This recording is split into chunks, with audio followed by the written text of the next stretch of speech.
Welcome to Japanese People and Society.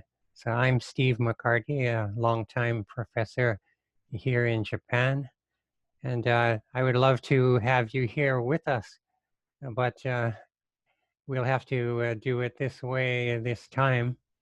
And I've always loved to hear all the questions that individual participants have, and so I can only try to give my lecture this time. So so let me start with the origins of Japan. So do you know that Japan is an archipelago of islands, off the eastern coast of Asia? And long ago, about 30,000 years ago and more, that Japan was actually connected to the Asian mainland, or else that people could walk across like a ice or a land bridges. And then gradually the islands like separated from the mainland, and then people needed to like say go in little canoe type and other types of boats. And so they came to Japan from all different sides, like from the north and now Siberia and the Central Asia, Mongolia, and they came from China, then Korean Peninsula, and also came from like the southern areas, now Southeast Asia, or even some areas of Polynesia that people drifting over. So they arrive in what is now Japan, and have just scattered settlements, along the coastal areas, a little bit inland. And so just think of how they are living, like in the and first, well, a new Stone Age culture of a hunting, gathering, and fishing, and in so various little settlements. So there's no Japan really because it's just scattered settlements of people actually coming from different places or different cultures and languages. And so well, gradually then the islands like were moving off from the coast of of Asia, and so it became more difficult to get to Japan, and so people became like isolated, and then they started to gradually become like a unified country, but that took you know uh, a long time that I'll get into a little later. So people are like, so they are arriving in Japan, and then suddenly like there's sudden these earthquakes. So Japan is very earthquake prone country. So suddenly like a tsunami, and so then people have for like oral traditions. Probably you can guess that we shouldn't live right on the coast, because that people were wiped out at some earlier time, and so they had a sense that like the islands were kind of moving under their feet, and so they before science, so they wondered, why is this, and so are the like gods angry at us? Look, this volcano, and or the typhoons that are coming regularly to Japan. So for many reasons, they started to feel like they are kind of riding this huge animal or something under their feet, like the land is alive and moving, and then someone maybe angry at them, or it may be able to do them a favor or something. And so they had an early religion. It's called like animism, where they feels like a strange tree or rock has a spirit or something. And well, it's getting into the ancient religion of the Japanese. They have an indigenous, religion that became like a Shinto, started to be called like the Shinto, like in response to the Buddhism that came to Japan.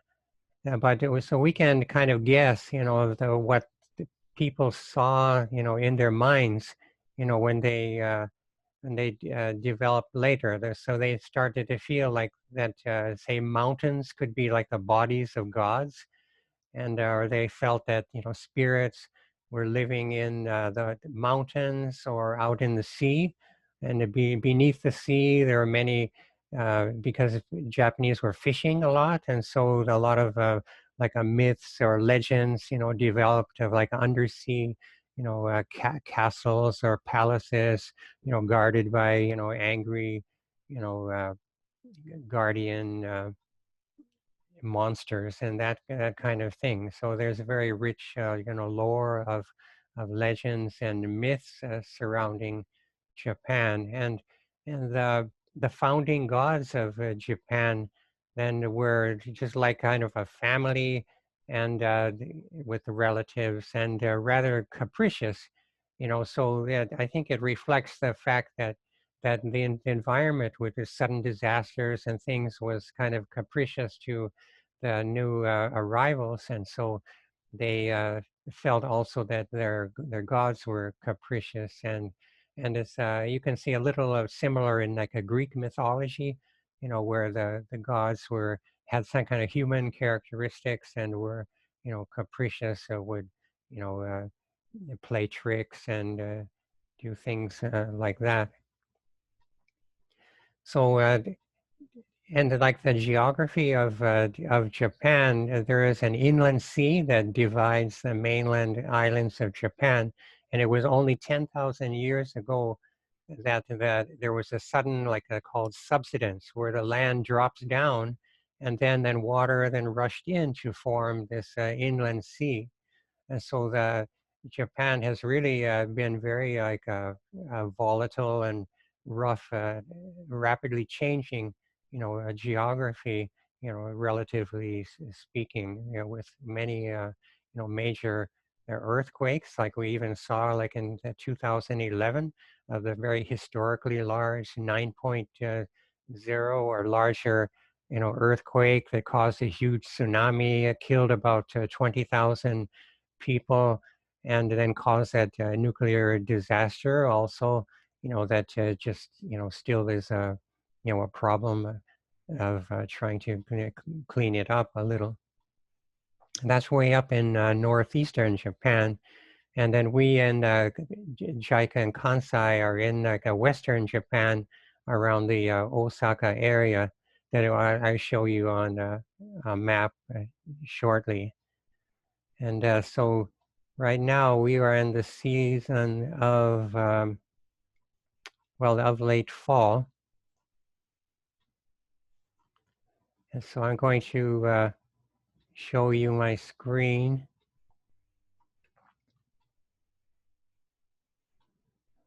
And so this is, so Japanese people and society presentation. And kind of a summary design there. There's a lot of like fireworks displays in the summer. But now we are in the actually late fall. There's a season of changing leaves. And these are some like kind of symbols or typical Japanese things, that the cherry blossoms in around late March or early April, depending on where you are, in the way up north or down south. So Japan is very long from north to south, so it has different seasons or climate. Oh, and so here's the map of Japan. So there are 4 main islands. So we are on the main island of Honshu, and here in the Kansai area. So we are JICA Kansai, and so Kansai has like Osaka, Kyoto, Kobe, and Nara, and other areas. So second largest population area in Japan. And then there are the little bit outer islands, like of Hokkaido to the north, the Shikoku, and the Kyushu to the south and west. And then they are very close to the main islands, so there are bridges and tunnels connecting the main islands. And then about the climate, it's kind of cold and dry in the winter, and then it gets kind of hot and humid in the summer. And so in between, there's like a pleasant spring with the cherry blossoms and many flowers, and then the fall with the changing leaves. And then there's a rainy season. It's not like the monsoon to that extent, but more than the usual rain. And at that time, people plant the rice, around June, and then harvest it in the fall. And actually, there's even more rain in September and October, but that is just because an occasional typhoon will hit Japan directly. And it's actually a good thing because it fills up all the reservoirs. So Japan does not have like a shortage of water like many areas in Asia suffer from. So it's very rich in water and clean water. So they don't even need to go into the groundwater, but they get enough water just from the mountains and rivers flowing from them for drinking water. So the water is quite clean and won't hurt you uh, to drink from the faucet. Okay, so that's the main thing about the climate. So it's like 4 seasons plus a rainy season, and then the Japanese have like all different kind of customs for all little mini seasons. Seasons for like a major flowers and trees and things like this. So quite an elaborate culture, surrounding the seasons. And you may have heard of like a haiku, the kind of poetry developed in Japan, and it's all like with nature symbolism. So we like to keep ourselves out of it completely and let the nature do the talking with that kind of a symbolism. And that tells you something about the Japanese way of thinking, that it's not like abstract like the Indian or Western thought, but was very concrete and almost like just what you see in front of you, but it carries a kind of a symbolism. Like when people like say give a gift, it's not because like they are materialistic, but it's because they value the human relationships, and so it's a kind of symbolic language of material things, rather than a materialism. It's all getting ahead of getting into the way of thinking, but some like images of like traditional clothing. So there are all sorts of kimono and all sorts of clothing, traditional clothing Japanese have, but they're only used on special occasions. Otherwise, people dress like a Western style, like you can see in these other photos. So Japanese like cosplay, costume play, or any kind of masquerade. Because that perhaps the women used to like to cover their faces very charmingly with a handheld fan or something, but so they enjoy that not like being like directly in your face. They're not like that at all, but they like to hold back and to also have a buffer between like themselves and others, and so in that way they enjoy like the anonymous kind of like internet interaction, and they hesitate like to show their own photos, and they get very like outgoing, so they're not like expressive, like other cultures, but within their own like peer groups and families, they're laughing and very they're outgoing, but they're reserved with strangers or superiors. And so Japan would traditionally, well, they kind of united into one, ethnic group, and so they seem to look very similar. And just recently, there are more like international marriages, and so the picture on the right is my younger son when he was in elementary school, and then his cousin who was regular Japanese boy. And so that Japan changing, just a little in their, the ethnic, the makeup of the country. So so about the society today, then I should probably tell you more like about the history of the society in the past. So I mentioned like thousands of years ago, of the new Stone Age culture of hunting, gathering, and fishing. Then about 300 BC, and then the many more people start to come in from the mainland Asia, especially China and Korea area, and then they bring in like rice agriculture was very important, and metalworking and other the kind of technology of the time, and so like a new type of people of then confronted the indigenous people in Japan at the time. And then there was not much conflict that we can see, like from the archaeological findings.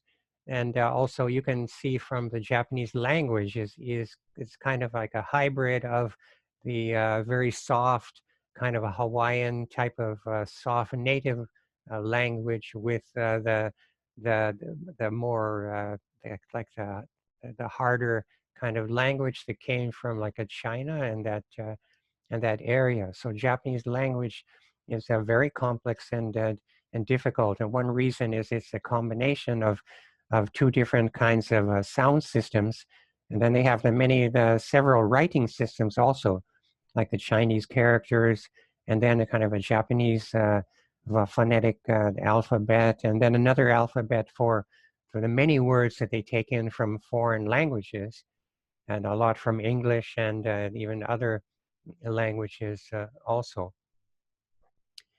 So that was about 2,300 years ago, and then after another, say about 600 years after that, about 1,600, 1,700 years ago, then they start to more like develop like from into a society where villages and larger groupings. And a lot of this was in the actually Kansai area around what is now like a Nara, and there was some also close to Korea in northern Kyushu Island, also, or the northern part of the main island, the closest to Korea, also had developed a civilization. But the center seemed to be like here in the Kansai, and so that it was called like the Yamato area, and now and even the name of the Japanese ethnic group is a Yamato people or Yamato Minzoku. And so then after that, so then around that time, so like a local the chieftains or the local leaders, eventually there was one famous, actually a woman leader called Himiko, and she was like a high priestess who became like a leader of the area. Very interesting, like a case, and about 1,600 years ago, then was the beginnings of like the imperial the family. And so sometimes the imperial household agency would like you to to believe it was like 2,600 years of an unbroken line of emperors. But I think there's no need to exaggerate that actually that 1,600 years ago is a quite a long and rich history. And there were some interruptions, the kind of palace intrigue, of the emperors who were like exiled or murdered or things like this. Those things do happen around power over the country. So people have asked me about the emperors, and that is what we know historically. But the emperors had like some large tombs at the time, and they are kind of forbidden to excavate very much, and so they're still not completely known about except that they had these large, sometimes the keyhole shaped the tombs. They're very interesting that they look like a keyhole from the air, and they look best by drones or by airplane, and but somehow they designed them like that at a very early period, like 1,500 years ago or something. And they're a little bit similar to like the mounds in Korea also at that time. And then the Buddhism enters Japan, and around the 6th century, and it brings with it, a lot of the higher learning of Asian civilization. So the Buddhism was welcomed very much by the elite and the imperial court at the time, and brought in. So they were hoping, that it would really save them from, diseases and things like this. But it was a lot of, superstitions, then along with the higher learning of like a medicine, psychology, philosophy, and these and other like a higher learning from Asia was brought in with the Buddhism. And so that kind of the imperial family were quite reverent about Buddhism. But at the same time, like they still maintained their beliefs in the indigenous religion, called Shinto or Shintoism. And so that probably looks best to looking on the map. So I mentioned about that now where it says like Osaka. So just a little to the east of that is Nara, below Kyoto, and so that would seem to be where the imperial line started about 1,600 years ago. Okay, so then so first the Buddhism that well, so I have like photographs about this. So let's see. Well, since I'm talking about it now, then this is the indigenous religion, and this was the Shinto shrine that it was started about 2,000 years ago, and so it looks new because they keep rebuilding it to every 20 years, but they try to rebuild it exactly in the same way. So notice it has quite like an ancient style of architecture.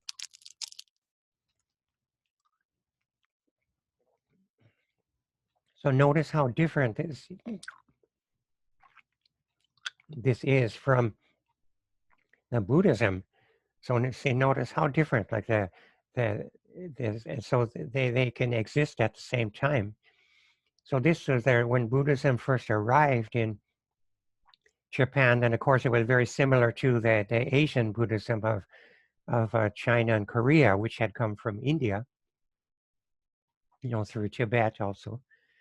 And so that first they had this kind of a style, and this Buddhist temple, Horyuji, still has like the oldest existing wooden buildings in the world. So from about 1,400 years ago. And so today you can still see then that, so it gets into a more, Japan develops its own style and originality, and then it has kind of a golden age, and what is now Kyoto, it's called the Heian period, was a kind of a golden age of, it was peaceful, religious, and had a very, culturally high level, in the imperial court that spread out to the countryside. And we can still go to these kind of temples, like this Kiyomizu temple, a World Heritage Site. We can still go to the sites from that time, from 1,000, 200 or 300 years ago. And what you see, like the fan below, that is like a summer festival, the Gion Matsuri. It has these very huge kind of floats that they pull down the streets of Kyoto.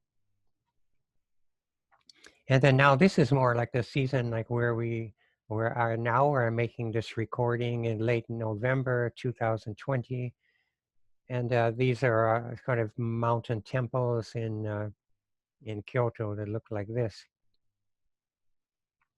Okay, so then, so that getting up to, so after that period in Kyoto, then actually then you hear about like all these shoguns, and then so much later the kind of Middle Ages, from the 1200s then to the 16th century, kind of a feudalistic society, like under the military, generals, the shoguns.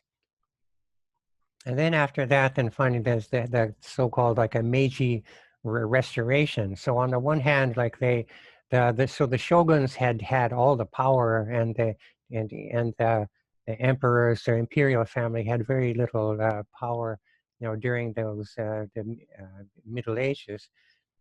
But so the imperial, the status was restored, but at the same time they were bringing in Western kind of technology and learning after long isolation, in the Edo period of the shoguns, where even Westerners or outsiders are prohibited from entering Japan. So they had a well-developed society, like of a commerce and money and trade, going down the rivers and all this, a well-developed society, but isolated from, the outside world.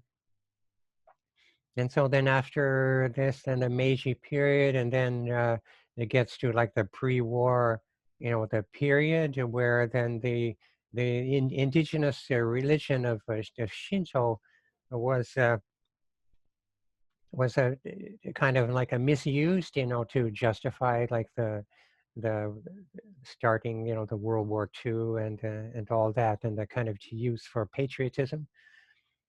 And so, originally, this the Shinto religion that I'm showing here, was it had like no holy books and no special doctrines, but it was just kind of like inside a Shinto shrine. There's almost nothing that except there may be drummers or something, for performances.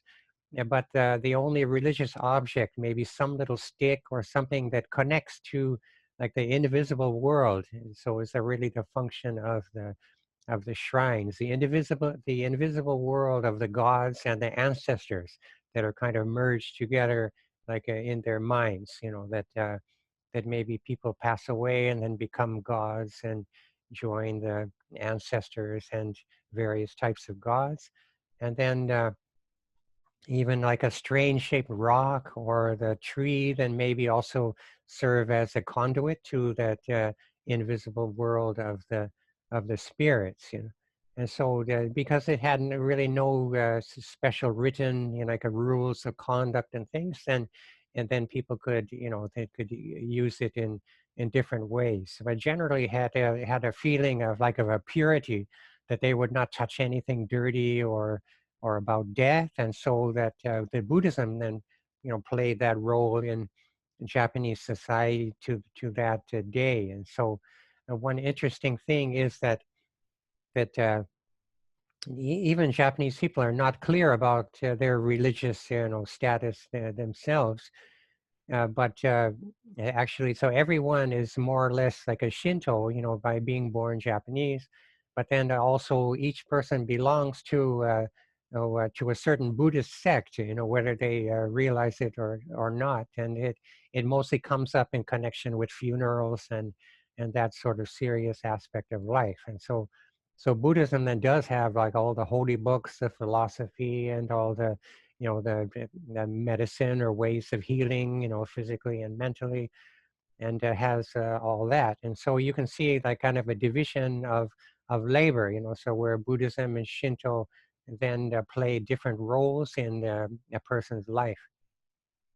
On like an occasion like a New Year's or blessing a child at certain lucky ages, they'll go to shrines. And then more serious things, then they may go to a temple, but only on special occasions. So each Japanese person that has like two religions, but they're not very religious, in the daily life. So it's a rather unique situation. Like in your country, can you imagine that one person has more than one religion? But that's pretty much the case, for most people in Japan. Now, actually, in my wife's the family home in Nagoya, the homes are usually kind of small, and so there would be like a multi-purpose like tatami room where people may sleep or have a TV. And so they also have like so two ele- uh, two well altars anyway that raised up. So in the morning, my wife's father will go to like say the Buddhist shrine, and then he'll read like the Buddhist sutras aloud, a kind of a chanting, and give offering of rice and things like this.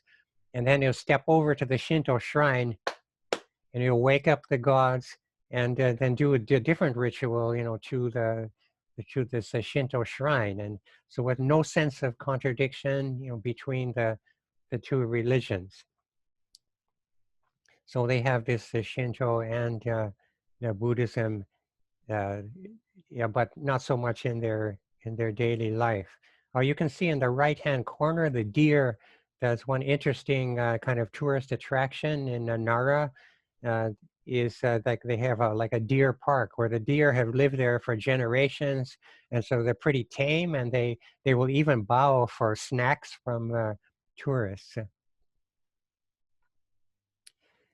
Okay, so getting to like Japanese, society today, then the population, say after World War II, was like a many babies being born and very few like elderly the people. And then gradually, you can like in the middle illustration here, then gradually there's a similar number of people at the different ages. And then recently, the society becomes like a lopsided with more elderly than young people. And so you can see the kind of the problems that this will cause. And so again, around the time of the first chart or earlier, the family structure like was in extended families, like with a kind of a patriarch or like a grandfather would usually be the leader of the extended the family in large houses. But then after World War II, like with the industrialization, then the people started moving into like a small dwellings like around Kyoto or the Tokyo, their major cities, or Yokohama, Osaka. And so there wasn't space really for the extended families. And so they started living in more like the so-called nuclear family, like with the parents and children. And then they started to have like kind of because of this small space, then smaller families. And so they had first about an average of about two children, and then fewer than two children recently. And so actually that is why then they're more elderly than young people. So there are fewer people than being born, and the Japanese population is actually decreasing rapidly now.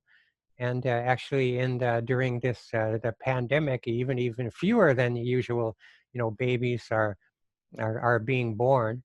And so you can see the kind of the problems that this would cause, and that where that Japan had a very good system like of job security, the so-called lifetime employment, and that people would get generous pensions after age 60, and then some people like my wife's parents that retire, they work hard but they retire at age 60, and then now they're in their 80s, and many Japanese will live into their 90s and over 100.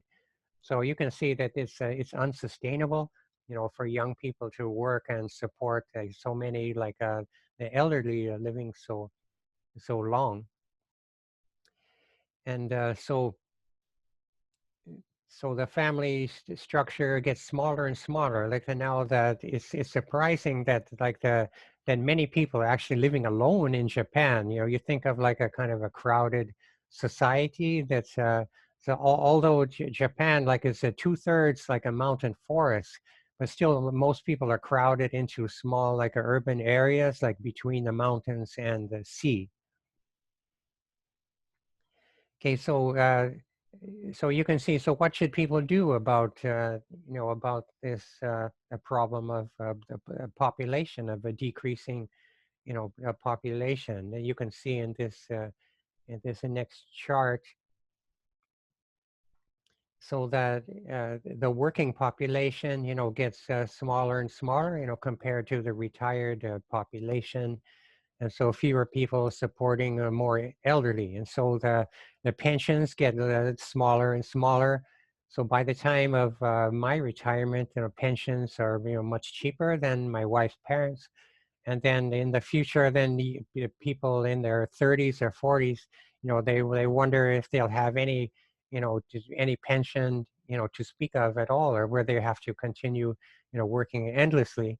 So still Japanese, many Japanese, are working like in their 60s, after age 65, still trying to work, like there'll be parking lot attendants, or like or taking care of like condominium type buildings and those kinds of jobs that are low salary, but they supplement their pensions. But they really don't have enough people like to take care of the elderly, like a nurses or the care workers for in elderly, say, nursing homes and those kind of jobs. And so they definitely need like foreigners to come in to do those jobs. But the so it's a Japanese attitude toward foreigners. It's like they're not really against foreigners, especially. It depends on the individual, how their attitude about foreigners. And some people are very interested and in international things, and other people don't care about the outside world. And so they're all different types of attitudes. But see, the thing is that in the post-war Japan, they had a very good thing going. So everyone around you is the same culture, speaks the same language. So you know what to expect from people around you. But with foreigners and, difference in culture, difference in language, so you don't really know what to expect from people. And then you hear things about, crime and other problems in other countries, that Japan has very little problems like that. And so people get a little wary or suspicious of foreigners, and they hesitate to bring in a lot of foreigners to change the kind of character of Japan. So the Japan has kind of minorities in Japan, so that there were some like leftover, like Koreans that were taken here for World War II and then stayed. And so a number of them, got Japanese nationality, took Japanese names, and others then continue with not having Japanese nationality and have Korean names. And they have maybe a more difficult time, in Japanese society. And then the Chinese have rapidly increased in Japan. So now they have exceeded the number of Koreans uh, in Japan, and then coming in all different as foreign students, as workers, in many different different ways. But see, these people are not conspicuous. You can't easily see that they are different from regular Japanese. So still, it's not so noticeable of that there are many foreigners in Japan. It still looks like, that pretty homogeneous and but there is that, different types of people, in Japan. So one thing down here, so again, you say, so why don't Japanese women have more babies? They first they get married at around age 30 on average, and there's not much time left to have children. And then the young women, they want to have like careers, they want to experience the world, they like the urban environment of amenities and shopping and wearing makeup and nice clothes and things like this. So they want to experience some freedom of being a young adult, in university and working as like office ladies and other possibly more serious careers.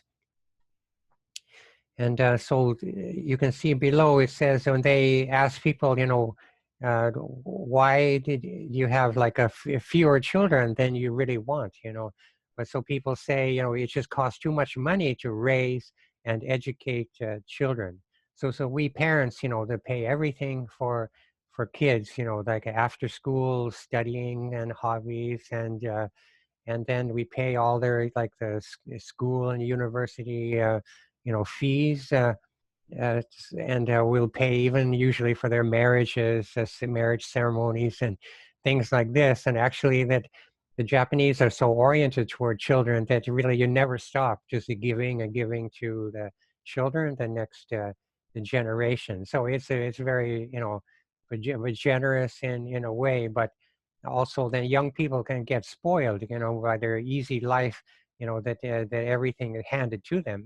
And now there's such a shortage of young people, that the young people are very sought after, can easily get jobs, or can even start changing jobs and getting job hopping, instead of staying in the lifetime employment and taking that security, but they can change and get a better job. It's really a new, phenomenon in Japan that's probably not well known. And so with all this the freedom, and then they're not eager to have many children to get to tie down and have the great expense of raising children. So to raising like two children is about the equivalent of like a buying another house and paying it off completely. And then that that housing is quite expensive in Japan. So it's a typical to pay in the U.S. dollars about $300,000, for the typical house, but it'll be like a much less in the countryside, and then more in the major cities like a Tokyo or Osaka. And in those cities, like a majority of people will live in in large condominiums, like in high-rise buildings, but still they're surprisingly expensive, sometimes more than the regular houses, and so it's a quite a it's a crowded and environment in the cities, but still the people like a convenience. All they like a kind of a culture of convenience of trains that are running on time every few minutes, and so Japanese are quickly going here and there.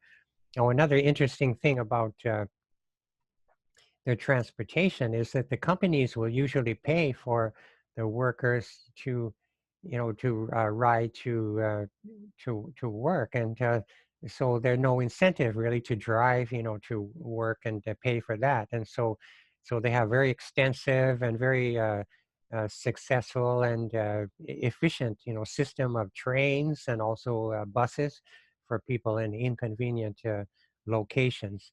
But it's very important to people to try to live in a convenient location where they can walk to a train station. Or now with the lowering population, then the countrysides are getting emptied out and people are moving to the more urban areas around stations. And then again, the dwellings are smaller, and so it's difficult to have larger families. So it still costs too much for most people to have more than two children. So the birth rate is a 1.43 or something like that, and so the population is decreasing, rapidly, year by year. So population now about 125 million.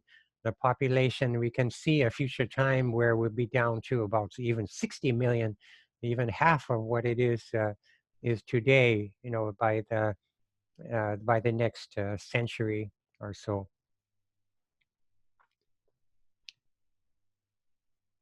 Okay, so I showed you the seasons, and so some characteristics of the Japanese is that they have all sorts of elaborate traditions that they like to maintain. But at the same time, they love every new attraction, like the latest mobile phones or games or gadgets. They love the latest news and the TV or celebrities and things like this. And then every store, is packed to the ceiling with the goods and everything. So their life is very full of Japanese things, and so sometimes they don't really have like the energy or the interest to go beyond like their daily life in Japan, and trying to maintain all these elaborate traditions, and but also interested in all the new conveniences and or interests or entertainment. And so their values are, may change, but very gradually. If you ask people like 20 or 30 years ago what they wanted like economic recovery, from even like a better times, so which was actually a kind of a bubble economy where like real estate and stocks were overvalued for a time and then crashed. Uh, and so that we should not really measure Japan from that peak time because it was sort of a bubble. So if you discount that bubble era, actually the Japanese like economy has been very stable over time. And speaking of the economy, the value of the yen has been one of the most stable currencies in the world, almost like zero inflation for years or decades. That there is inflation, but it's very little, and sometimes it's kind of hidden or disguised. Like they'll put fewer items in the same size box or something like this. So they try to, they try to maintain a good appearance, in the commerce of the society. They're honest. You don't have to count your change when they give it to you, and they might make a mistake to give you too much change, and then you have to give them back. So it's a very honest, generally honest, business, society. We don't want to exaggerate. There is a crime or people trying to cheating others out of money. They get, hard up for money, and so there is that side, and so you shouldn't always, the be, completely trusting, but generally speaking, that Japan is a kind of an honest business culture. So they just demand a lot of devotion in their workers, and so the companies will will give back the loyalty to the workers, by giving them job security, almost regardless of their performance.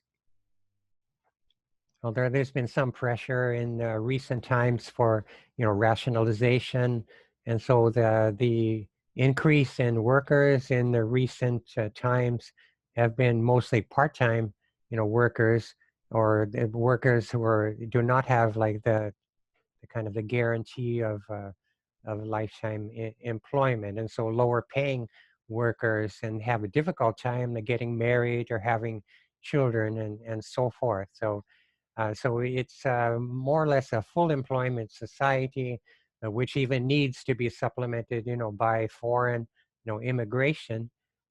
Yeah, but so at the same time, there's still some, some like an increasing gap between a rich and poor, like a rich, maybe like investors or like land or property owners and people like that, compared to like a renters or young people.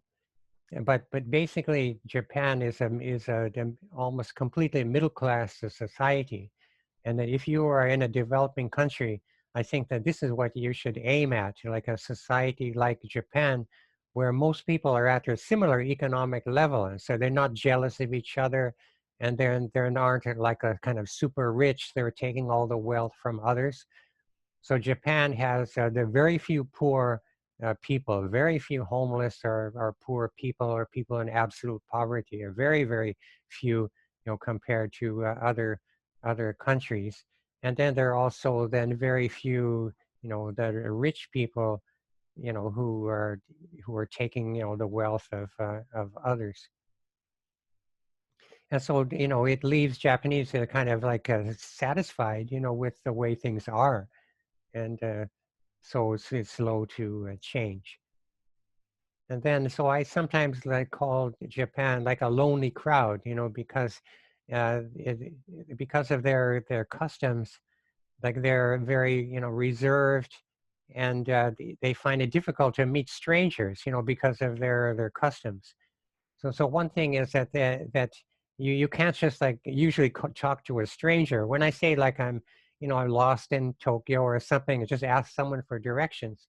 other like a high class people will laugh at when I say that, because of the idea of just talking to a stranger is they really try to avoid that kind of thing, like even their fellow Japanese. So the thing is to meet someone new, to make an acquaintance. Generally, there were two ways traditionally. So one way is to belong to the same, like a peer group, the same class, the same section of a company or something. And these are the people that they hang out with, their classmates or fellow workers and things like this. So that is a main way that people, meet others. And then the other way is a formal introduction. And so if you want to meet like a certain person of the opposite sex, then you might approach them through like a mutual acquaintance or something like this. You'll get a formal introduction, and then people feel that that is elegant, elegant way for people to get connected. So they feel like there's a kind of like an invisible kind of spider web that's connections between people that's almost like almost they can almost feel those connections between the others, although they're invisible. That there's also an interesting point of about this a sense of like a personal space. So in a crowded society, then people try to have like the maximum like a personal space, and they're conscious of the space between them and others. When they walk in front of a person, they'll often like cut the space between the people. So the personal space around people is almost something that they can sense. That's almost something physical, to them. Which is very different from from other cultures that I have seen. So that so and then it's kind of a contrast with a culture like America, where people have like a large public self, like where they will share so much of themselves. That my wife will like a Japanese, standing in line in a supermarket in the U.S. Like a woman standing next to her in line will start to tell my wife about her divorces and things like this. So in Japan, you can't imagine, even like talking to a stranger for no reason, or that they might sometimes help a stranger, oh, you lost something or something, here's your umbrella or something, but they have a very kind of a relatively small public self and a large private self, so they have a lot of kind of secrets, or things that they don't want to people to know, but like people around the world, they like to keep their own secrets, but they'd like to know the secrets of other people. And so that keeps like a lot of like magazines and, and popular newspapers, busy, with the gossip and that kind of thing. But so actually they are quite, private and reserved people, so as a result, it's difficult to meet strangers, and so a lot of people end up lonely, and then the companies will often will transfer people to different areas of Japan, and so they will have no friends or that they cultivated since their school days, and can easily get lonely. So they might do something like join like an English conversation class, and so the teacher is thinking, oh, they love English, they admire my British or American culture, and but they may be just like a lonely housewife who's trying to meet new people, and they're looking forward to the class being over so they can go like out for tea or with like a new acquaintance or something like that.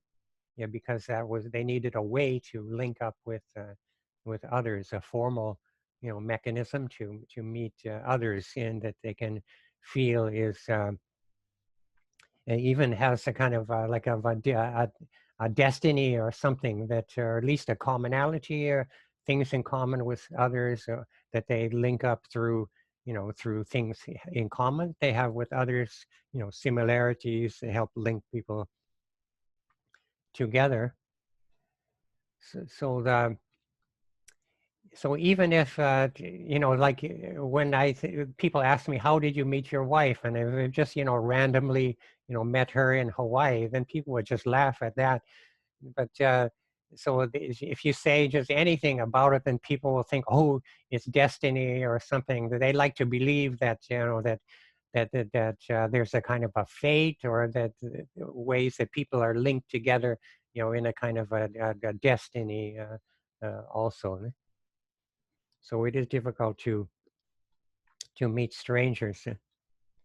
So I'll show you a few scenes from around Japan. So this is where our region of Osaka, all the neon lights of the city, and then this 60-story building, and then like a little kind of a kiosk, where the homeless people like will sell, magazines. And so even like the homeless people in Japan may be collecting cans, or they're selling magazines or something like this. So doing their kind of a commerce. So they're not in a kind of like an absolute poverty like in some poor countries, but a kind of a relative poverty where they're just have like a much less than half of the average income of others. And so they're not so bad off. That if you see like a homeless man in a station, so he might have cigarettes to smoke, and he might have like a cup of a sake, the Japanese kind of a rice wine, or something like that. So it isn't like an absolute poverty. So remember that Japan is a middle-class society, and that is something that developing countries should aim at, a kind of a relatively equal society with fewer jealousies, and so they can be kind of like a unified society. And so there are some kind of charming like outer islands of Japan that are still connected by very advanced engineering, bridges and tunnels. So the bridge that you can see is a combination of like a highway and train, a rapid train. So it's very convenient to and easy to travel, between the main islands of Japan. And so on the lower left, like a noodle restaurant, and the lower right, very rare that a man may wear, Japanese traditional clothing, but it's a kind of a ceremony, like of coming of age as an adult in that case, on the lower right. And then here's a Hiroshima that that, so they try to maintain like a peace memorial. And then down on the right side, the northeastern Japan, after the earthquake and tsunami, then here's some, people doing some, volunteer work at that time. So the area is still, suffering from, problems after all these years. Say some things about the Japanese, the way of thinking. So the one very charming thing about them is that they're other-oriented values. That they put other people first. At least in their behavior. And like if you're going to order in a restaurant and something, they say, "Oh, I want the strawberry ice cream." And, what do the children want? So first, you look to others before yourself, and so that's the one very charming thing about the Japanese, that they're very considerate of others, and they think about how other people will receive what you say, and other things like this. And so it may result in them being difficult to know where they really stand, because maybe they will hesitate to offer an opinion or something, and then they will maybe tell people what they want to hear, or something like this, because they don't want to hurt people's feelings, or break up their all important the human relationships.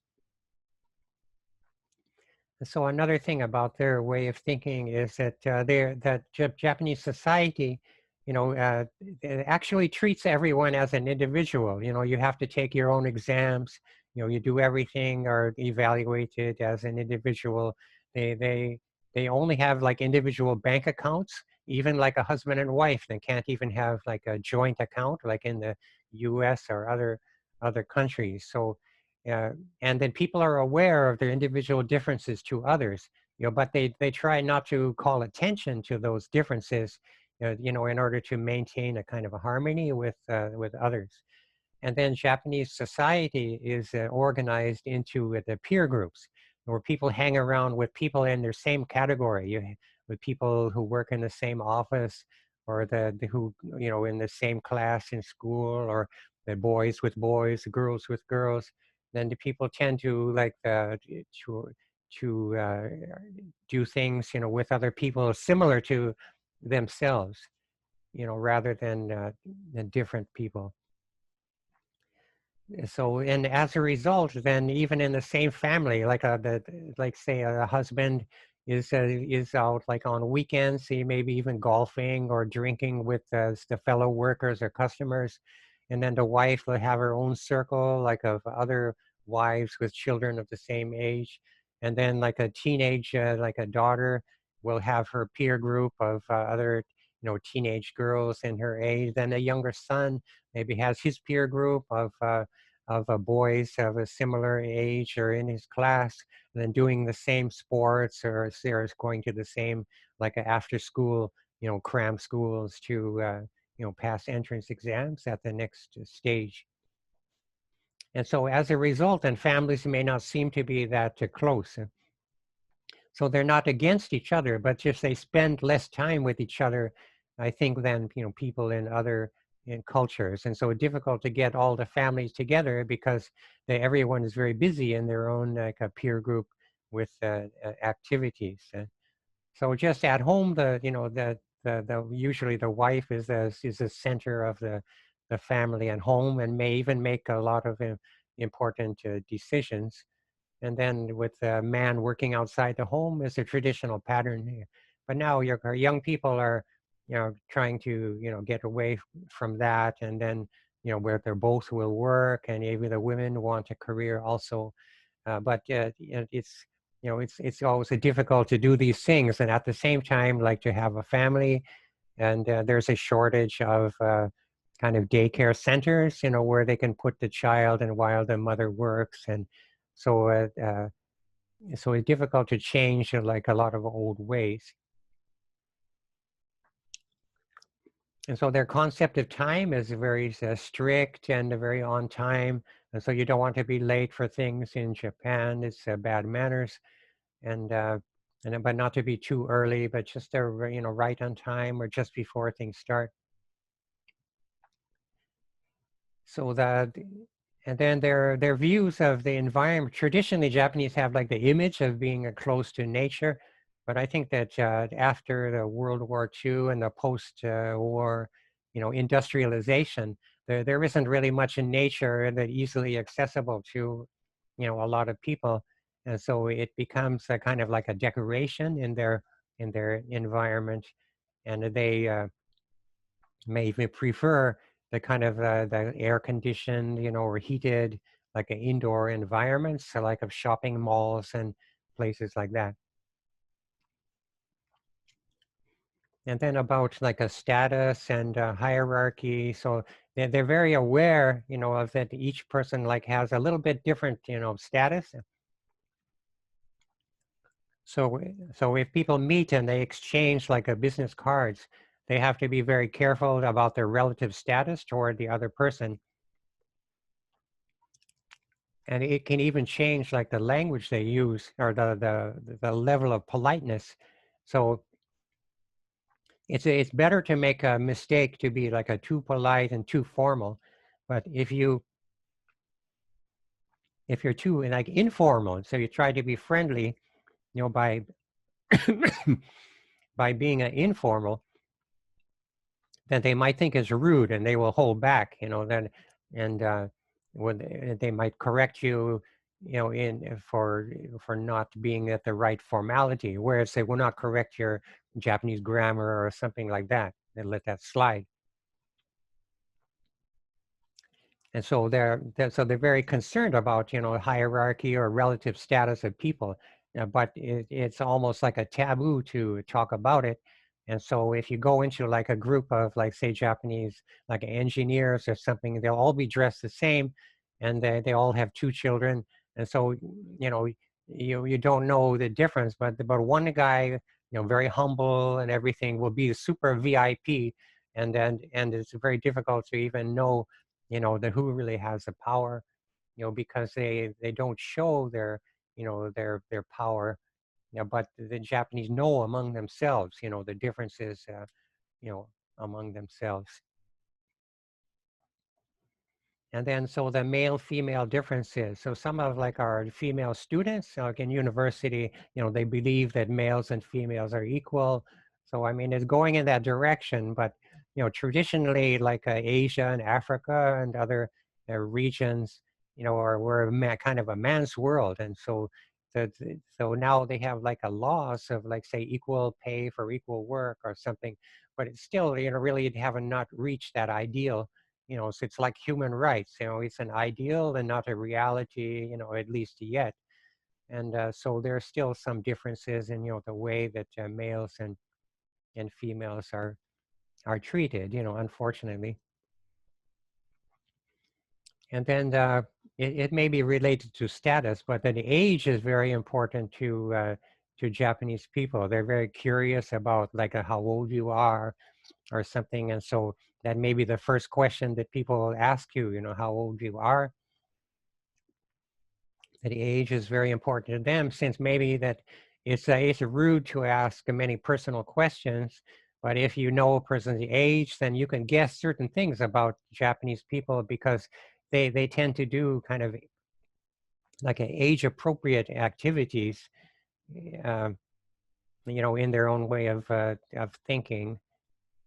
But so anyway, the age is very important, like an indicator to people. It seems that sometimes you're treated more like a category than an individual. And so like you're male, a certain age, a certain like status, or in different ways. And sometimes like they may like avoid or like looking or treating people as an individual. And it may like disturb the harmony in that way. Uh, so again, the the age is important, and and is related to status, and there are differences between people, but on the surface they don't want to call attention to the things that divide people, or that may cause to trouble between people. So they're kind of like they're good at keeping a kind of a surface harmony, but if there are really kind of a deep conflicts between people, that they're not good at solving those conflicts.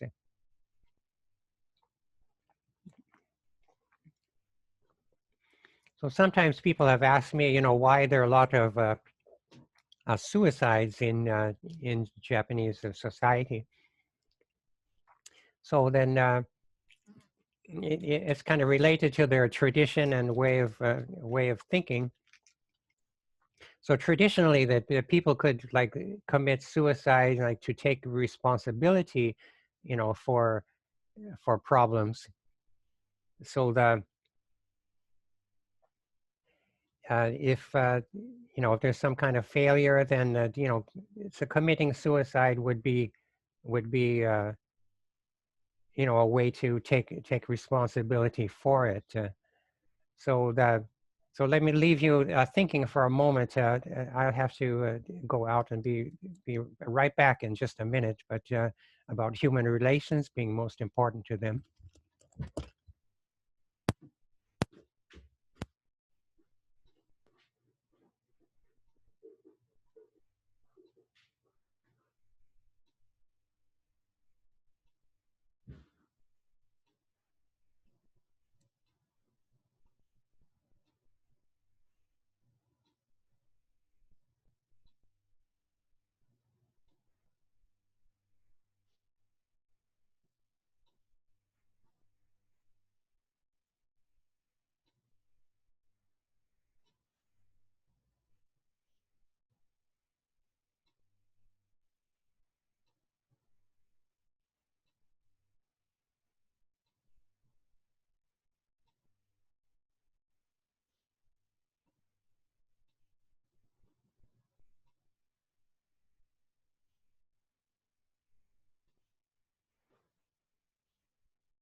Okay, after that little break, sorry. So that so it there is some like a literature, where you have maybe heard of harakiri, where the leader would take the sword and cut himself open and commit suicide like that. But the thing is that it was viewed as a virtue. The difference is, if they think that someone is committing suicide for a selfish reason, then they don't like it. It's bad. But often it's actually for an unselfish reason, that they feel that they have become like a burden to their family, and they, like, a man is gambling and gets deeply in debt and can't pay back his debts, and so suicide is a way out, and even saving his family from further trouble. So that's the criterion, that they don't like selfishness. And uh, And so if it's for an unselfish reason, like the health is failing or something, they become a burden to their family, then they might commit suicide. So the Japanese, at any age, even the elderly, they like to still be useful to others, and so they'll still do things, for the younger generations, as long as they have, the strength to do that. And then, many, they do live to be like into their 90s, and many over 100 years old.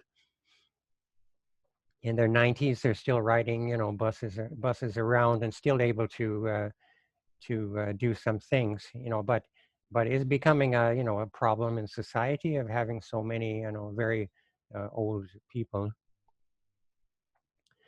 So that so suicide can be a virtue, can be justified, under some circumstances.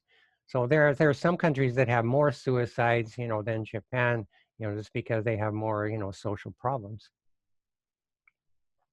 Okay, so a thing to understand about Japanese, I think, is that human relations are most important to them. There are sometimes that we may laugh at, like a Japanese, like a tourist, like a riding a bus, and they're not even looking at the scenery, when they go abroad, that they're chattering like to each other. And so that shows, what they value is each other. And when they go into, like, say, like a store, and they're, buying up all these, the souvenirs or things to bring back. So like I mentioned before, it's not because they're materialistic and they're trying to collect all these material things, but it's because they're thinking about the people back home, what they can bring back for certain people, that would be suitable, according to their, etiquette. And so to show that they are thinking of others, even when they are away. And so it's a kind of like a sort of symbolic language of like of material goods. And then an important thing to keep in mind is to get along with Japanese people, you need to like maintain like a balance between like the giving and receiving of goods and favors. So they try to like maintain a balance. You get a little something for someone, you give a little something back, or you get a favor for someone, you try to give a favor back, and then they can, maintain a balance in their relations. If a relationship becomes one-sided, except for parents and children, yeah, a one-sided relationship, it usually will not last in Japan and not sustainable.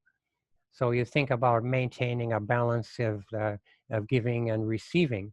If a Japanese start to like to give you something that you could never, as something very valuable that you could never, pay back or something, then you should refuse it at least two or, or at least twice, refuse something, because they may be like offering something just as a kind of a feeling, and they don't, if they were all other Japanese, they know the person would refuse, and so they might make that mistake with the foreigners, who just simply accept, what they give. And So a lot of things like that they do is maybe not like objectively, what they say, but the kind of just of a feeling, that shows that they care most about is having, good relations with others.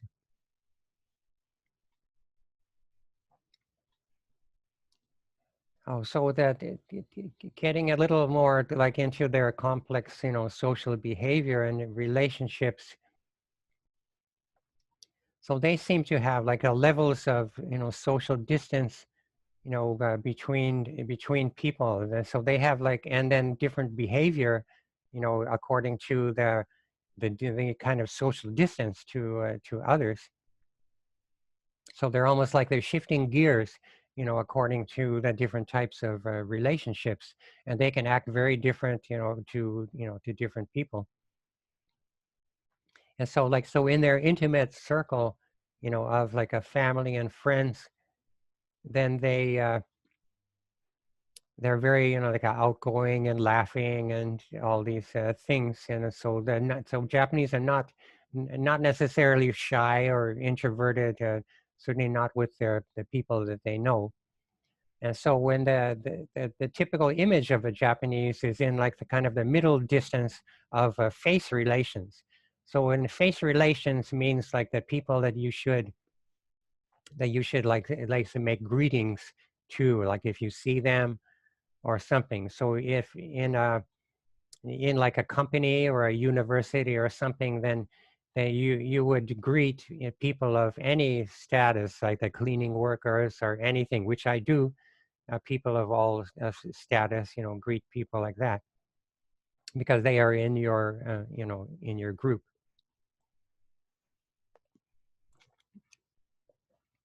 So it's on the level of face relations where the Japanese have their famous like a politeness, and most of the things that we associate with Japanese are at that intermediate, social distance, of face relations, where they're very like a measured and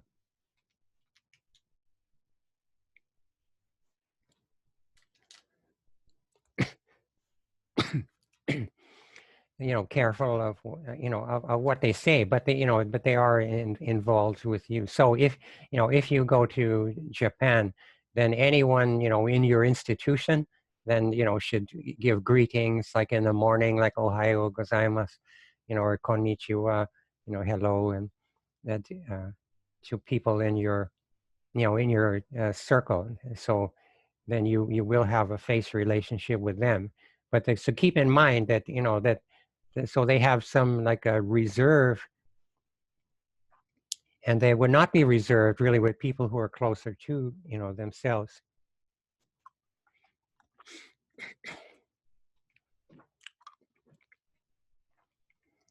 And then, on the other side, then there's complete strangers that they really have no obligation to, so sometimes,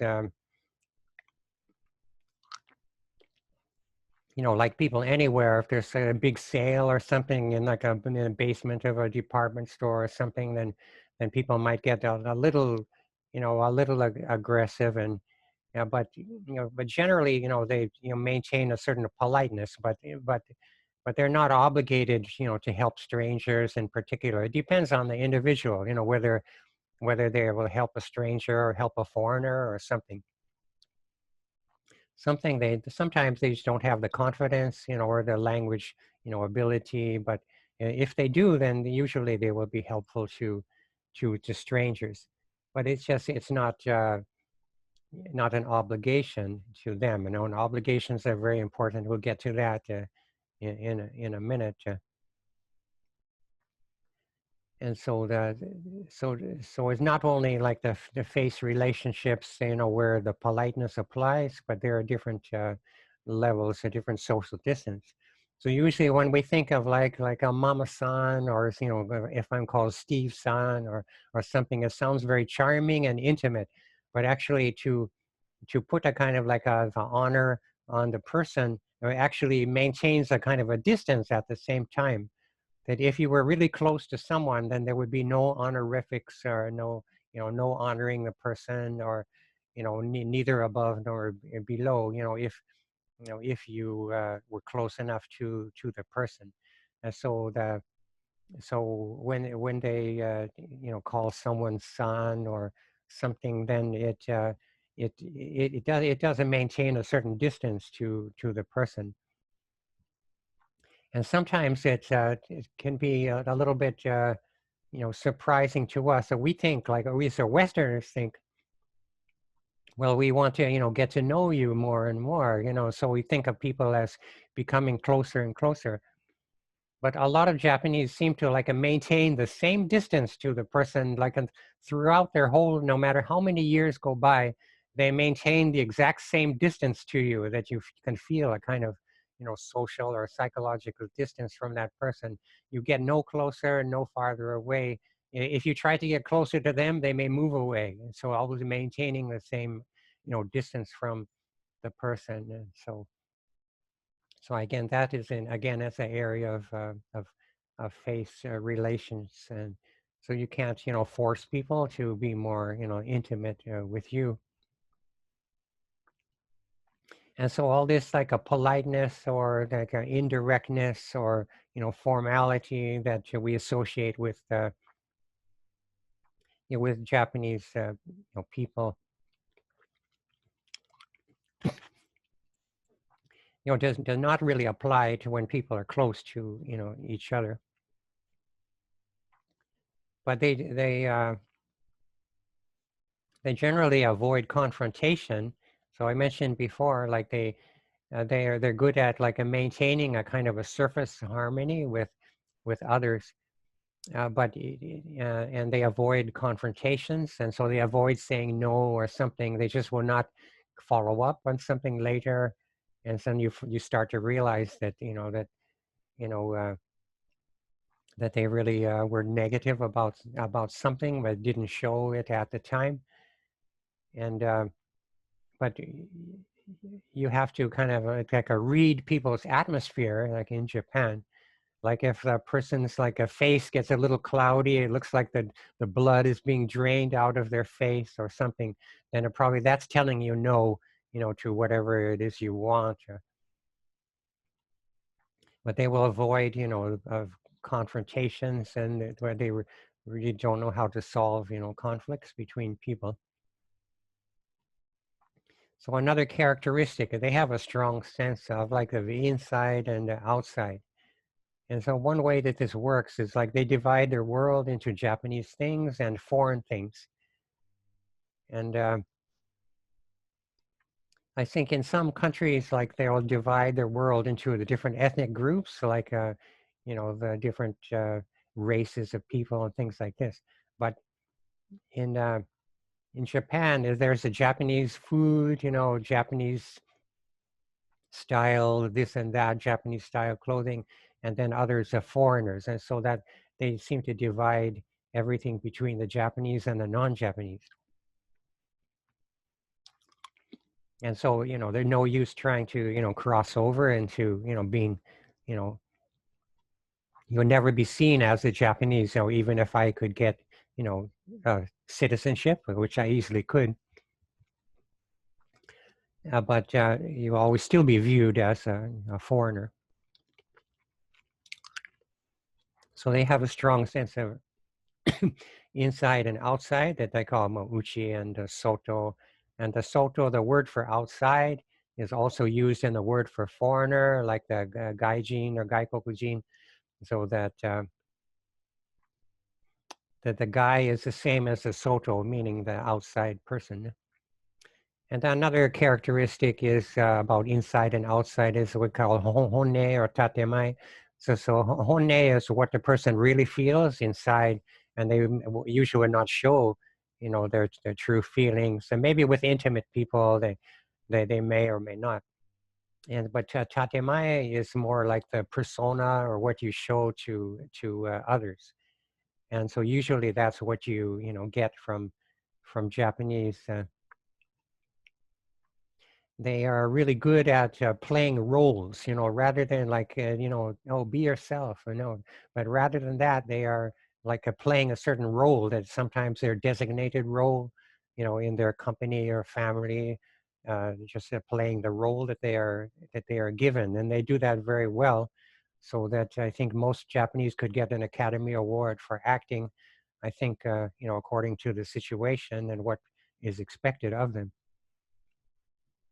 Oh, so I think so. I mentioned before about the private self and the public self. So one thing that a really big characteristic of Japanese that they are they're reserved, but this does not apply with their intimate relationships, and their public self is more restrained with others, and so they don't show much of themselves to others, and so it's difficult to get to know Japanese people very well or very deeply. And so even with my wife, after like a 20 years, she'll tell me something that very important and that I would have wanted to know, almost at the beginning. And so it just, and another 10 years goes by and she'll tell me another really important thing about, about herself. I mean, wow. I mean, it's a really different from the culture that I come from in Boston in the U.S. And so Japanese people have the many levels or types of obligations. So obligations are very important. And then a lot of Japanese people time is taken by, obligations to others. So they may even want to limit their circle of relationships because with each relationship comes obligations and which burden them or take away, what the freedom that they may want. And so one kind of obligation, like the gimu, is the kind of like obligation to do your job or to play your role, in your group. And another obligation, what they call like a own, is an obligation like I said, to balance like the exchange of goods and favors. So like I owe you something, you did something for me, so I owe you, I'm much obliged, to, return the favor and that kind of thing.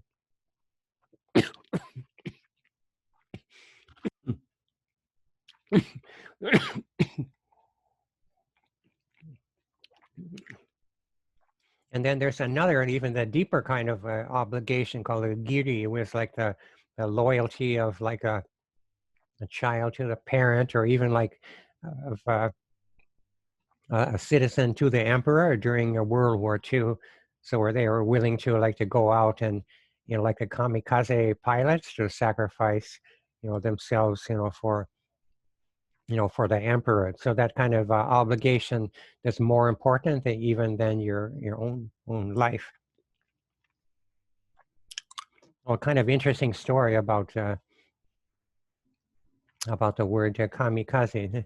So originally in the Kamakura period around the 13th century, then the Kublai Khan then tried to attack and conquer Japan. It's actually Japan is kind of separated by the kind of a rough Japan Sea, from the mainland. And so luckily has never been conquered. But when Kublai Khan, sent his fleet of ships to attack Japan, it just happened to be in the fall season. It was hit by typhoons, which knocked them out and sent them back. And then they tried again and again, hit by typhoons, and so that the religious leaders and others in Japan, then they called those typhoons the kamikaze, the wind of the gods. So they felt that the gods of Japan had saved them from the Mongol invasions. So interesting background. So sometimes so when like a Europeans, they use the kamikaze to mean like a like a like a terrorists, like attaching bombs to themselves or something. That's a very that it's a kind of a misuse of a word like kamikaze, which has like a deep meaning and history. And there are a lot of things like that in Japan, where you have to know the culture, to uh, to use the words or to do things appropriately. So I've already mentioned about, so it's important to balance the give and take of the gifts and favors in order to get along with Japanese people according to their culture, and that the gifts and objects have a kind of a symbolism of so where they don't say like I love you or something, but they just give you flowers or give you chocolate or something like that. So they're more like in actions are more important than words, among Japanese people. So I have other things that if I had extra time, sometimes occasionally I would talk about like my kids when they were small and my wife's parents in Nagoya. But what I'll do instead is try to go to a different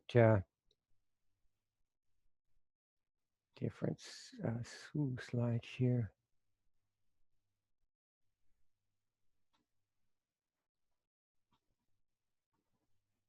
Oh, so well, I'm not sharing not sharing the screen anymore. But I had other. See. So there are some other things that I have in my notes. You know, for instance, these are some pictures actually of a JICA where you know you might have you know stayed to study the building. And let's see, some of the typical, this is the kind of classroom where we would teach with you know the PowerPoint presentation on the screen like this.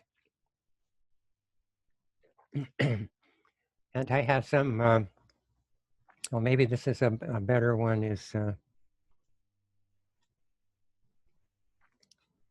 oops, wait a minute. So one thing that I have shown to the class is not in my slides, and people may be interested, you know, why that Japanese people like live so long. So they have like the world's longest average, like a healthy lifespan.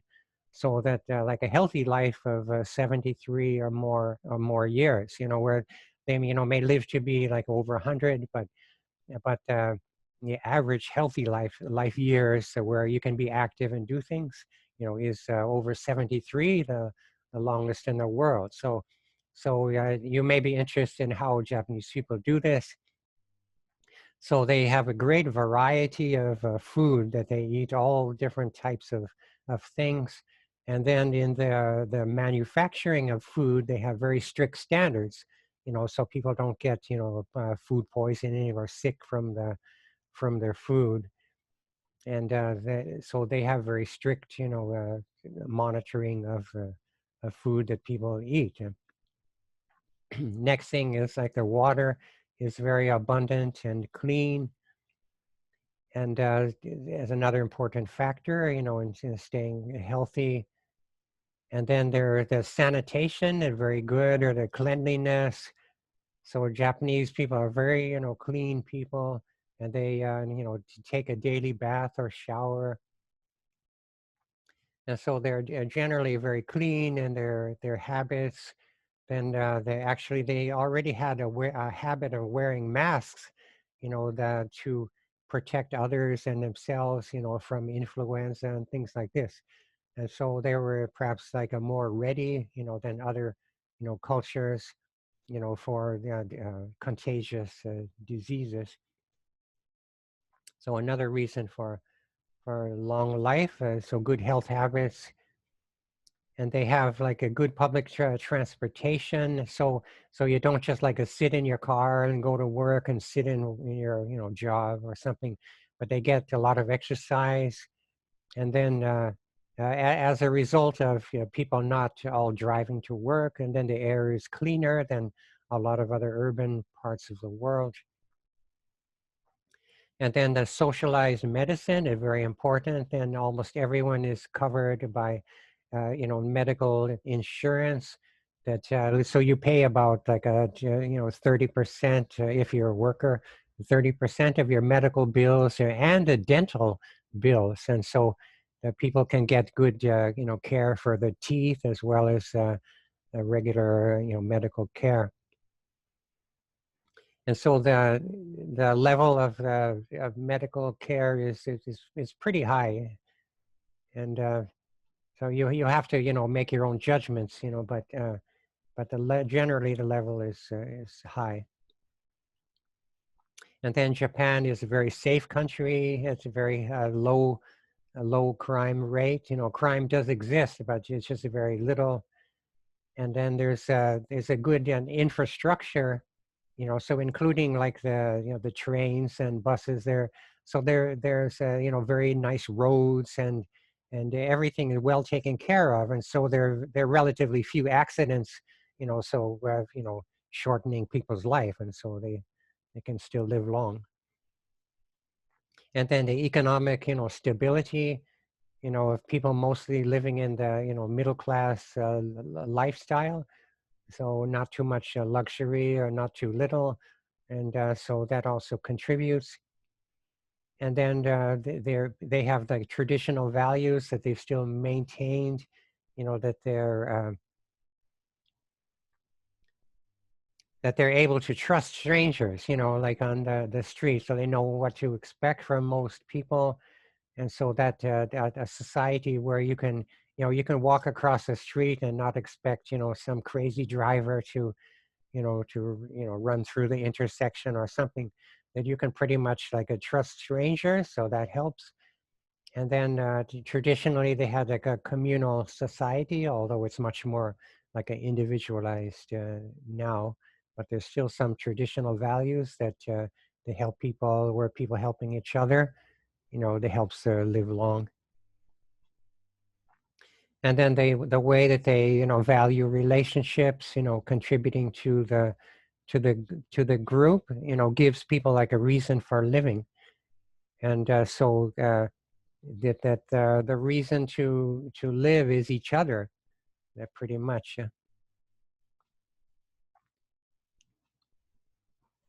So there were all sorts of